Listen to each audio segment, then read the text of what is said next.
Hello blushers. So now we're going to go through the blushing blueprint. Now, the blushing blueprint is really a global idea. So it's the global solution so that you know exactly precisely what you need to do to recover from blushing. Now, there's 3 different steps, and every step is equally important because you have to approach things in a way that's congruent. If you take a bit part approach where you do one thing but don't do something else, what will often happen, in terms of moving forward in an area, if you like this, you'll be frustrated or you'll sabotage yourself because you won't be getting the progress or the improvement that you want. So the reason why I created the blueprint is because what I found before is when it was just purely a self-hypnosis course, is that yes, self-hypnosis has a tremendously positive effect on people, but what people needed was a conscious understanding of what they actually needed to do so that when they were in a situation, they knew the one thing that if they focused on, had the biggest bang for their buck and had the most important effect on helping them and supporting you to move forward in a way that's really right for yourself. Cool, I hope that makes sense. So the first step, all these are 3 steps in the blushing blueprint.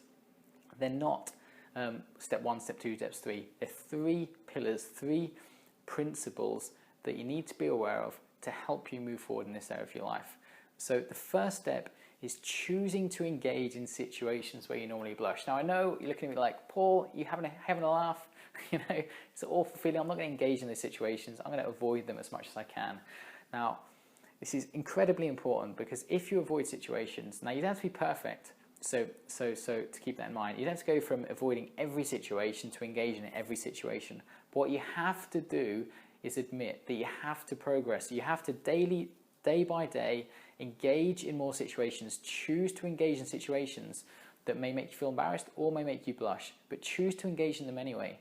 Because the strongest indicator in your mind is when you have that gut level feeling, that feeling of tension, should I go and do that or not, and you don't do it, it immediately reinforces in your brain that that is a situation that's painful, that is a situation that's dangerous. So every single time then you avoid it, not only do you have a stronger gut level feeling at the thought of doing it or a visual trigger of entering a situation, but when you're in the situation, your body releases more stress hormones so you feel worse.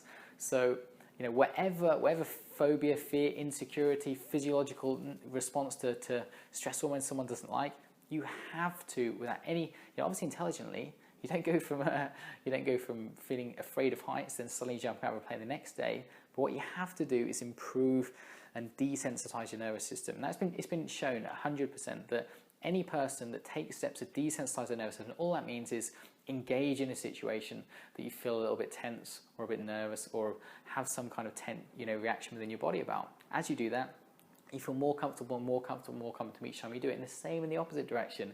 If you continually hide and avoid when you have that gut level feeling, it goes stronger and stronger and stronger, which way if it led you to the point that you are right now. So knowing yourself, you don't have to be a hero. You don't have to go from, if you're avoiding everything completely, to just going boom straight out of the way and just running around like a maniac and entering situations that make you feel embarrassed or blushing. But you have to make a conscious daily effort to engage more and more and more in those situations, to go into those situations. And the good thing about that is, obviously, as you listen to self-hypnosis, as you follow these trainings, you're more capable in those situations, so it's easier for you to do.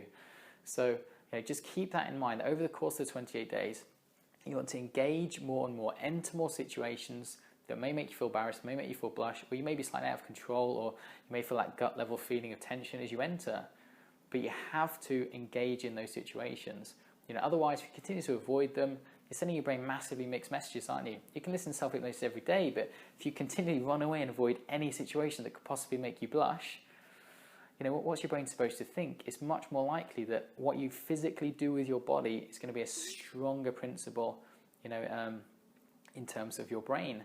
Or they're just going to fight each other all up. What you want is congruent improvement, where everything you're doing, the actions you're taking, the self-hypnosis tracks you're listening to, the therapy, the things that happen in your life, everything moves you forward and builds and builds and builds and builds in your life. Cool, does that make sense? So don't avoid things, choose to engage in those situations more and more. You have to understand that it's one of the most important things that someone can do.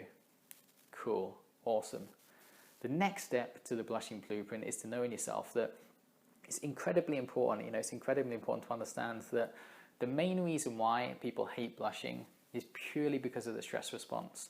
So if you just blushed, if your face just turned red and you had some warmth in your cheeks, You know, it's a minor physiological difference. You know, you wouldn't be that bothered about it at all. What happens is, at some point in your life, you began to dislike it, or some point in your life, you had a horrific experience. I don't know, where a teacher shouted at you, or everyone laughed at you, or people bullied you, or even got beaten up. You know, something, or you know, something even worse than that. Something really bad happened, and you associated it with blushing, and then in your mind, you felt, I have to avoid this at all costs. And maybe at that age in your life, when you were at school, you had to avoid it, but now as an adult, you simply don't. And what happened is then, so each time then you thought about blushing, each time then you blushed, each time then you noticed yourself blushing, each time then, you know, it's the feeling of warmth or any other triggers within your body. Your body releases stress hormones, cortisol and adrenaline. And what are those hormones designed to do? Those hormones are designed to have a fight or flight reaction so you can run away, engage, or fight the situation off. Right, so things happen, for example, like your blood, sugar is pumped into your blood, the blood goes out to the extremities, to the muscles, so you literally have all this energy to do something with. Now, what happens if you have all that energy, and then you're introverted and you don't run away, you're not physically doing anything, you actually shut your body down. All that energy goes somewhere. So what happens with someone that blushes, magnifies their blushing, magnifies the experience, makes them feel really, really uncomfortable within themselves. Does that make sense? I'm sure it does. Cool. So the second step, the second pillar to focus on is really to break the stress response. And every single time you follow the techniques, the principles in this course, that's what they're designed to do. To help you break the stress. Every time you listen to the assertiveness recording, to break the stress response. Every time you listen to the laughter recording, it'll break the stress response. Every time you listen to self-hypnosis, it will break the stress response so that your body releases less stress hormones every single time you blush, and you feel more comfortable naturally with surrounding blushing. Cool, does that make sense? But it's really important to keep that in mind and have faith in that principle. Every time you do these things, your body will reduce less and less stress hormones. Now, the last step, the last pillar of this blushing blueprint is respond assertively to every situation where you feel embarrassed or where you feel you might blush. Now, it's incredibly important. What you want to recognize is, so when your stress response goes off, your brain has to decide in that situation whether it was right that it went off or whether it was wrong. So whether it's going to produce more stress hormones that time, whether it's going to produce less. And the primary thing it uses to make that decision is what you physiologically do with your body. If you avoid the situation, if you engage with it, if you drop your head and run, or if you choose to ignore the way you feel and engage and speak and respond assertively to the situation, it's so vital, it's so important. When they've done studies on this, they've found that by mismatching your physiology with how you feel, so say if I'm blushing and I hate it and I feel really uncomfortable with myself, but choosing to respond assertively and engage and listen and do whatever I've got to in the situation regardless, what happens is in your brain goes, whoa, he's not avoiding the situation, he's not running away, he's not fighting in the situation, he's responding in a strong, confident, relaxed way.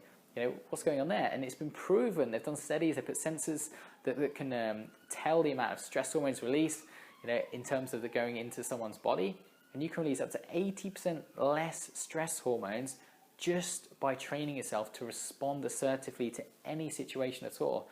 How amazing is that? It's absolutely amazing, isn't it? So if someone's scared of high buildings, but they choose to put themselves in an assertive state, to feel strong, to put their shoulders back, to speak in a strong way, to walk, to stomp up those stairs, to get as high as they can, they're going to feel really different as if they're cowering walking up those stairs.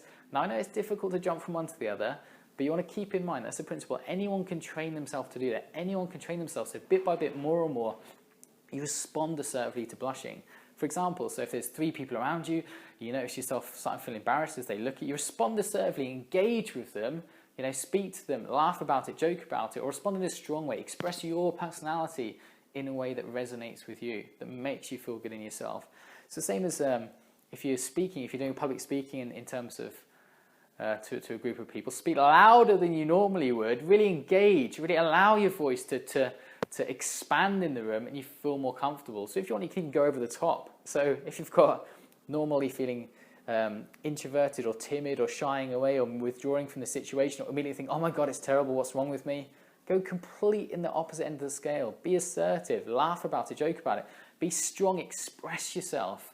Train your physiology so you feel assertive, so you feel strong in that situation. Don't let your energy levels drop. And there's lots of obviously recordings that will teach you how to do that. But just keep in mind that principle. You know, if you lose track of anything else, just keep in mind that principle.